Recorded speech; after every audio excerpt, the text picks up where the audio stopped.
Sepse edhe Zoti ka thënë në Kur'an, inna fi khalqis samawati wal ard wa ikhtilafil layli wan nahari la ayatin li ulil albab.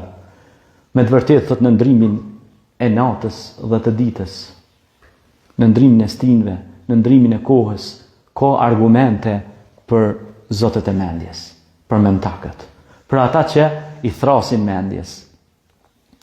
Pastaj, nëse ne i thrasim mendjes, mendja jep pra sinjalin trurit. Akli, akli është mendja.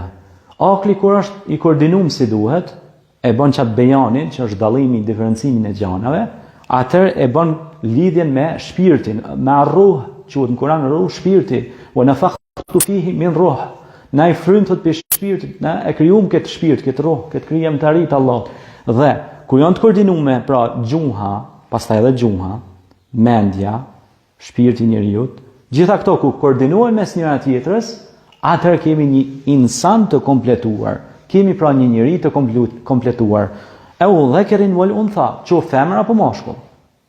Falanuhinahu hayatan tayyiba, qoftë sa i bën vepra të mira, thotë kena më ia bëni jetë të lumtur. Pra nëse bëjmë vepra të mira, kemi lumturinë këtë botë, po na pret lumturia edhe në botën tjetër. Kjo është mirësia e Zotit. Kjo është mirësia e Zotit. Ju falenderit edhe një herë. Selamun alejkum wa rahmatullahi wa barakatuh.